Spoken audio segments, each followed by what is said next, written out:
Bo-bo-bo, bo-bo, bo.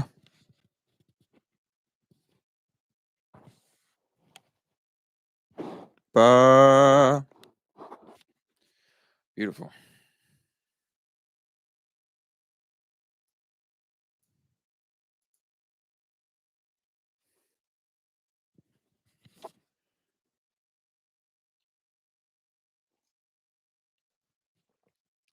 Hello, English 471.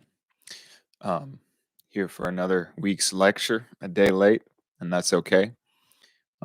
I've had a great time talking to some of you in our office hours meetings or conversation hours meetings. They've been really, really great, and it makes me really wish that this could have been an in-person course and that we could have all talked together every time we gathered.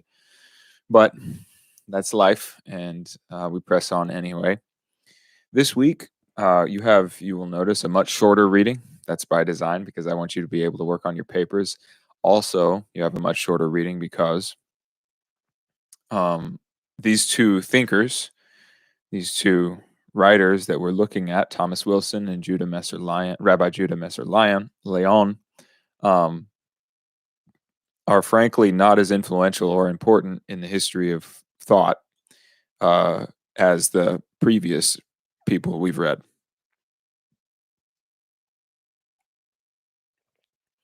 They are important, but not as important as the others. So I hope this lecture can stand to be shorter. In the last lecture, I explained that the Renaissance was a rebirth of Greco Roman learning in Europe, in the West, and that within the Renaissance, there was a movement called humanism, which was a dedication to the humanistic disciplines of grammar, rhetoric, poetry, history, moral philosophy, and practical theology, and that the prince of Christian humanists was this guy named Erasmus of Rotterdam. Now, one thing to understand about the Renaissance is about Renaissance Europe is that it's commonly thought to be um, all Christian and completely populated by Christians, when in fact there was much commerce between the Muslim world to the east, and there was a presence of Jews throughout the Renaissance world, as anyone who's read Shakespeare's Merchant of Venice knows, because you have the character Shylock, who is a character in that play. And so it was important to me to include Rabbi Judah Messer Lyon, who is a Jewish rabbi and professor uh, in Italy, um, to sort of round out our account of the Hebrew rhetorical tradition, which we have by no means done justice to, but have nevertheless included from its very beginnings. The Hebrew tradition of the scriptures from the book of Genesis and the book of Proverbs, we've already looked at. And now we're coming back to catch up with Judaism several thousand years down the line and see what's going on. Jewish people in Renaissance Europe were largely mistreated, marginalized, segregated. They were often given their own places to live. Sometimes they were thrown completely out of countries, as they were in England for a time. And so the presence of this Rabbi Judah Messer Lyon in the rhetorical tradition is a testament to the resiliency of that culture. Now, what's fascinating about Rabbi Judah Messer Lyon's Book of the Honeycombs Flow, besides the fact that it has the most beautiful name of any book I've ever heard, um, is that he does something very much like what Augustine did the last time we looked at the De Doctrina Christiana, and that is show how there is eloquence in the Hebrew Scriptures. His writing is rife the with quotations and allusions and phrases from the Hebrew Scriptures, from the book of Job, which itself is one of the most beautiful compositions and profound compositions in history of the human race, and from the Psalms, which together create this sort of kaleidoscopic tour of human emotion and thought, um, and all the rest of the prophets and the law of the Jewish scriptures. Um, so this is where we leave our Jewish tradition as a marginalized group that is nevertheless trying to maintain itself as a cohesive culture in the face of Christianized and Christendom's hegemony and segregation and seclusion. Um, it is also important as a work that is written in Hebrew, which is a language that even through the Protestant Reformation doesn't get as much attention as it should. Commonly, people in the Renaissance were thought to be highly learned if they were a three-language person: Greek, Latin, and Hebrew. However, the learning of Hebrew was often the one um, that got short shrift because the focus was largely on the New Testament, which is written in Greek, and less on the Old Testament. Now, that is not entirely true of everybody. For example, John Calvin was a good reader of the Hebrew Scriptures. Nevertheless, the Hebrew language is not much cared for throughout the Renaissance, but it is by people like Rabbi Judah Messer Lion. Um, the rabbinic culture of Judaism, which has made it all the way down to us today, is a deeply and stridently literary culture. And so you find that Jewish communities tend to produce lots of people who are very good with words and very good in humanistic studies because they have this strong, strong, strong connection to the study of scripture, the study of language, and argumentation um, in their culture. And that is thanks in no small part to Rabbi Judah Messer Lion. So, Leon. So, I just wanted to make sure we got to glance at him and remember what Margaret Zulick said in the recommended reading for the week that we read Proverbs. That is that Hebrew rhetorical traditions are the unassimilated other in the tradition of the West. So we have the Greeks and we have the Jews. Um, in large part, those things come together and have their own twists and turns in the entity that is Christianity. But nevertheless, we've always been deeply informed by, deeply influenced by the Jewish culture and Jewish history, but also deeply phobic of, deeply violent toward, and deeply exclusive of Jewish culture. So that's just something for you to sort of think about and know as you go throughout the world. Um, the Jewish people today have a very strong sense of their identity and also a strong sense of their history. And I highly recommend that you look into that history because it's amazing how people could sustain themselves through so much over the years. Now, Thomas Wilson, not at all a Jew, is a Christian humanist, and he is a reformer um, who lived in England and wrote what is essentially the first complete English handbook on rhetoric. You see, if the Renaissance brought about a flourishing in the study of Latin and Greek language, the Protestant Reformation brought about a flourishing in the study and use of vernacular languages. Now, a vernacular language is a language that is not a language of the learned, not the language of scholars. So, in Renaissance Europe, you had a large network of scholars in Germany and France and Italy and England and the Netherlands, and they could all talk to one another because they wrote in Latin and they knew Latin well enough that they could speak it to one another. In each of those countries, the less prestigious people, they all spoke vernacular languages.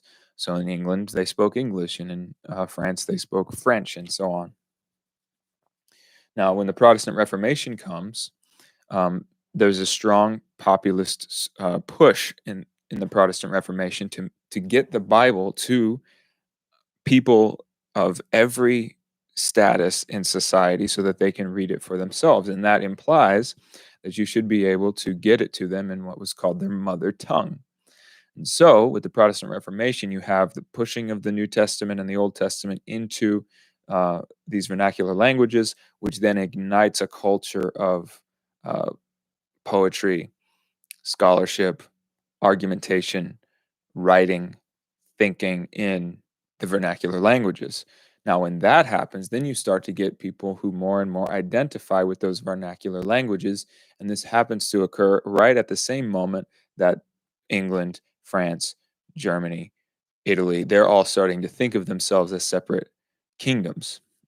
With the breakup of Catholic Europe, you have England becoming its own reformed church. You have reformed churches in Germany, the Lutheran and Melanchthonian reformations. In France, you have a very uneasy and volatile coexistence of Catholics and Protestants. But you also have places like Geneva, where John Calvin, another famous Protestant reformer, sets up a French Protestant stronghold. You have the Netherlands that are having their own developing their own sorts of identity. And so it is thanks in large part to the Reformation, Protestant Reformation, that each of these states, nations, start to think of themselves as separate entities with their own national heritages and their own languages.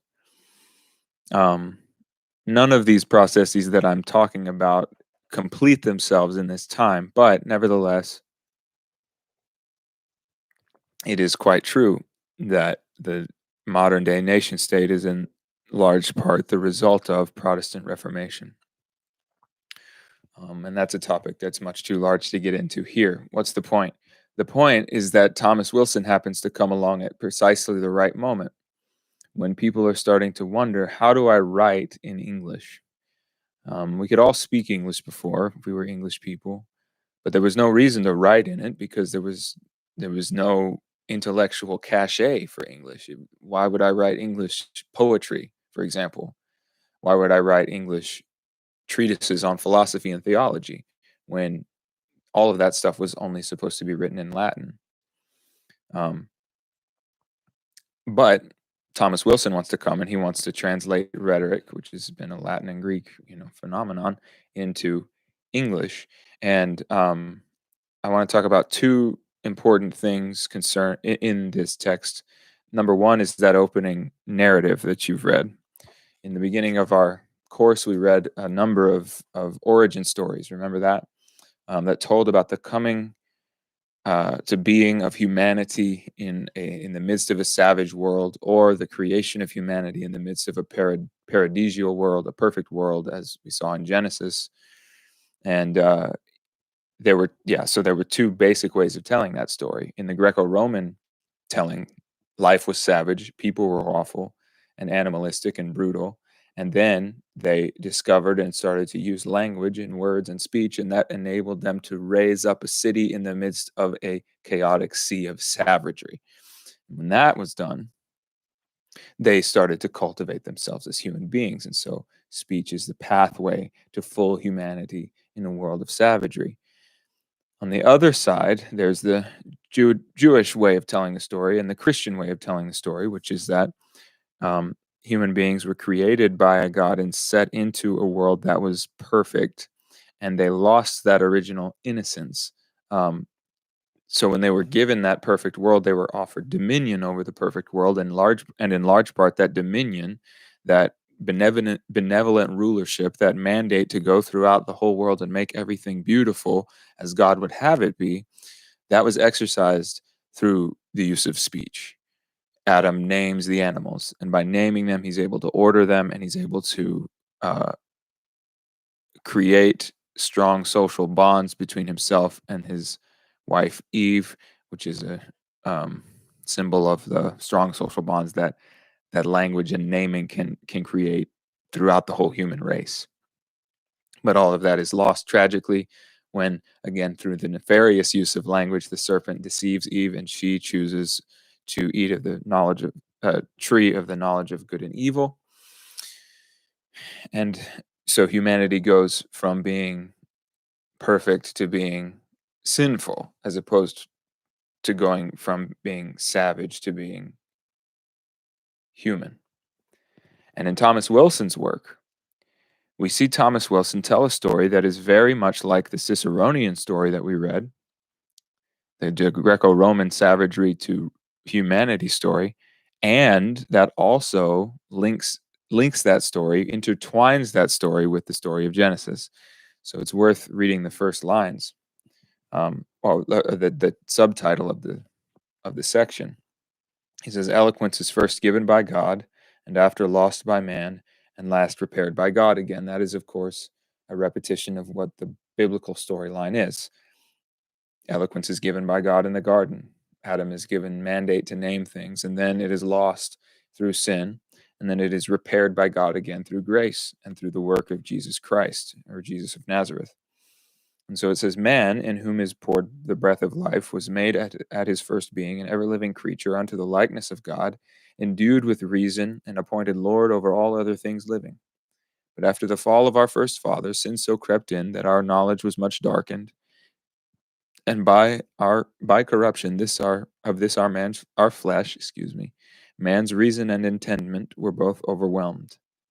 At what time God, being so sore grieved with the folly of one man, pitied of his mere goodness the whole state and posterity of mankind, and therefore, whereas through the wicked suggestion of our ghostly enemy the joyful fruition of God's glory was altogether lost, it pleased our heavenly Father to repair mankind of his free mercy, and to grant an ever-living inheritance unto all such as would by constant faith seek earnestly thereafter."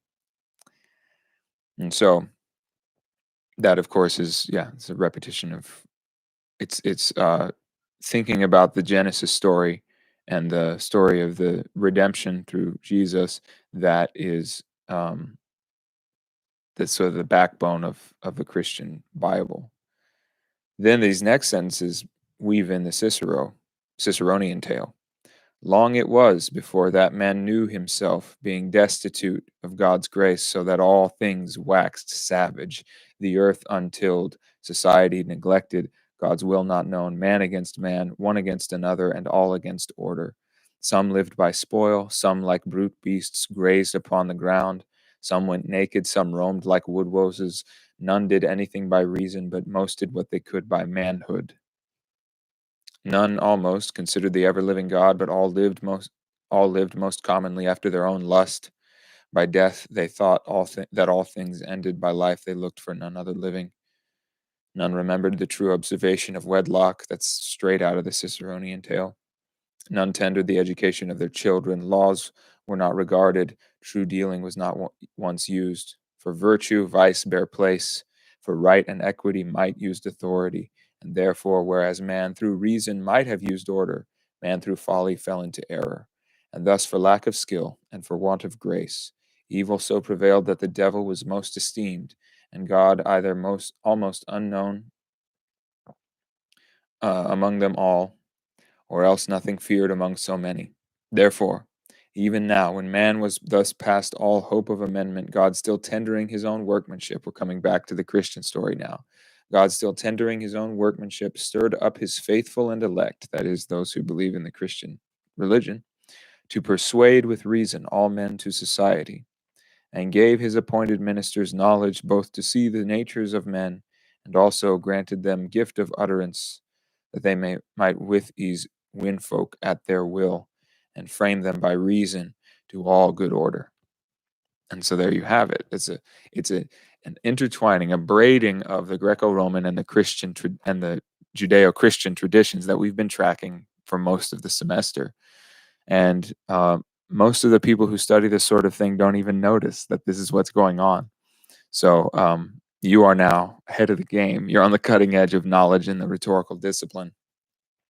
But it's worth noting that there's some differences between the Ciceronian tale and Thomas Wilson's version. First, eloquence is given by God in the Garden of Eden.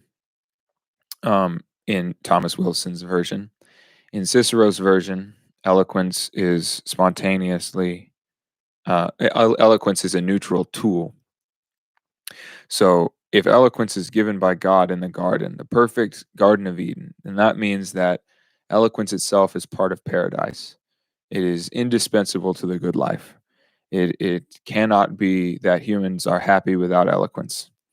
Cicero believes, on the other hand, that eloquence is a neutral tool, that it can be used by the evil and by the good, and to great or to horrible effect. And so here we have this Christian commentator placing eloquence more high and in a more exalted place than Cicero, his pagan predecessor.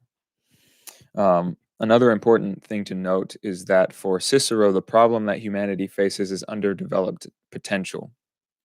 Um, the people who are savages on the plains of prehistoric, Earth are brutal, but they have it within themselves to raise themselves up from their savagery to a reason-based humanity. Wilson's tale, following the Christian tradition, is not that human beings are savage or animalistic. That's not the problem. The problem is that they're sinful and that they willfully disobey God, who is the measure and standard of all good, which leads to things like violence and evil. Okay. So the movement, instead of being from savagery to rationality, is a movement from sin to grace, to sacredness and redemption. Um, and so the problem is not a matter of underdeveloped potential, so to speak. It's a matter of lost innocence and lost excellence, because God created his human creatures to be like him, to be in control and creative and powerful and wise and good and just, but they've lost that. The other interesting, important difference is that human potential for Cicero is something that can be developed by humans by themselves. For Wilson, there has to be an intervention of God. So if you're going to practice rhetoric, you have to cultivate a relationship with God in order to become better. You have to have a spiritual life if you want to have an eloquent life. And that means that the practice of rhetoric is a sort of spiritual practice. And that also means that the practices of religion are also practices of eloquence. So prayer is going to help you become poetic, and communion is going to help you with your composition, and religion is going to help you with your rhetoric. And so there comes a place in Wilson's ideas that religion and rhetoric are sort of intertwined and they come together. Be- Becoming the person God desires you to be requires becoming excellent user of language, and becoming an excellent user of language requires grace from God. So you can see that in the small phrase there on page 790. Humanity is in trouble because they have a lack of skill and a want of grace. There has to be rhetorical skill on the one hand, and the injection of grace, power of God that frees people from their vices, uh, has to come together with your skill in order for you to be a fully formed orator. So that's the first thing. That intertwining of those origin stories has huge implications for the practice of rhetoric, and its relationship to religion. The other thing is Thomas Wilson's opinions about how people should use the English language. And this is something he touches on page 792. You probably, you know, you probably assume that that there are ways that you should and shouldn't use English. But that idea that there are rules about how to use English and that there are rules about how to speak it and write in it is actually the product of when rhetoric and English come together post Protestant Reformation. Um, Beforehand, you'd never had any rules about English because English was just a spoken language, and there was no reason to impose rules on it. It wasn't like Latin that had all these important principles and precepts that they had to follow. But the fact that English is a much more disciplined language now is thanks in large part to people like Thomas Wilson. Now, what Wilson says is very influential in English style. You may not know this, but there is a certain style that English and American people like to hear people speak in. It gives them more pleasure to hear this sort of use of of the English language than it does other uses. Here's what he says on page 792, speaking of English style. Among all other lessons, this should be first learned, that we never affect any strange inkhorn terms, but speak as is commonly received, neither seeking to be over fine nor yet living over careless, using our speech as most men do, and ordering our wits as the fewest have done. Some seek so far as far for outlandish English that they forget altogether their mother's language. And I dare swear this, if some of their mothers were alive, they were not able to tell what they say, and yet these fine English clerks will say they speak in their mother tongue, if a man should charge them for counterfeiting the king's English. There's a lot to unpack in this moment, but the famous phrase is avoid inkhorn terms. And inkhorn terms are borrowings from other languages, like Italian or French, to make yourself sound fancy and learned. English is at its core an Anglo Saxon language. It has these Saxonate words that we recognize as the simplest and most pure and most raw and most authentic and most emotionally charged and rich uh, language words. And Wilson's idea is that you should use those words more often than you should use words borrowed from other languages. So this can help you speak in ways that people will like. So, like I said, the core is Anglo-Saxon, and then outside that core is is a bunch of words that come from French, because in the history of England, France ruled England for a minute, and the people who were in the upper classes spoke French, um, and the people who were in the lower classes spoke Saxon. So, yeah, so we naturally identify words with a French root as having a little bit more fanciness to them and high society sounds to them than we do Anglo-Saxon words. And I'll give you some examples in a second. And then another outer uh, layer in modern English is words that come from Latin and from Greek. And this is the language of scholarship. This is biology, psychology, logic, rhetoric, and things like that. Grammaticus. Isolation, anything Asian, Ishan, um, isolation, circumcision, circumstances. All those words that with an ion at the end, those are mostly going to be Latin words, and a lot of those words that are ik and ogi at the end, those are going to be Greek words. And those, when you use those, you're going to sound scholarly and high-minded. And so th- those Latin and Greek words, those are going to be scholarly, high-minded. Those French words are going to be fancy, and then those Saxon words are going to be honest, authentic, rich, emotional. So, how about some examples? Okay, so you take the word scorch or scald. Scorch and scald come from Saxon, and you can already tell they've got this like meatiness to them. Scorch, scald. However, if you take a word that essentially means the same thing, but that comes from a French root, you get something that sounds a lot more fancy. So, scorch, scald, saute. So, if you saute the vegetables, it sounds a lot more fancy and a lot more high-minded and upper class than it sounds like I'm going to scald these vegetables in the pan. Um, let's think of another one. I used to have a lot of these in my mind.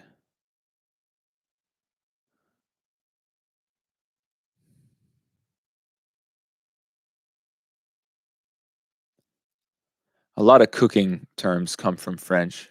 Julienne. Um, what's that called? Souffle. Stuff like that. Um, here's an example of a difference between a Saxon word and a Latinate word. So a cut, cut. You hear how short and tight and visceral and present that word is. Cut means the same thing essentially as the word laceration, although laceration sounds a lot more scientific and fancy. Um, and so there again, you can see when you use these Saxonate words, cut, scold, scorch, you're going to sound a lot more down to earth. You're going to sound a lot more honest. You're going to sound a lot more personable. So some Saxonate words would be like heart, hand, chicken, pig, beef, um, hate, love, um, ink, horn, cow, um, rock, sock, shoe. A lot of the first words that we learned. Happy. All of the curse words. The F word, the S word, um, most of the curse words, I guess, they come from Saxonate words. And here's an interesting thing about curse words is that what we think of as curse words were really in the beginning the words that poor people used. And so this is the reason it's called blue language. It's the language of blue collar people. People say, "Don't talk like that. You sound like trash," and that's classism. um, so I cannot believe I cannot think of more.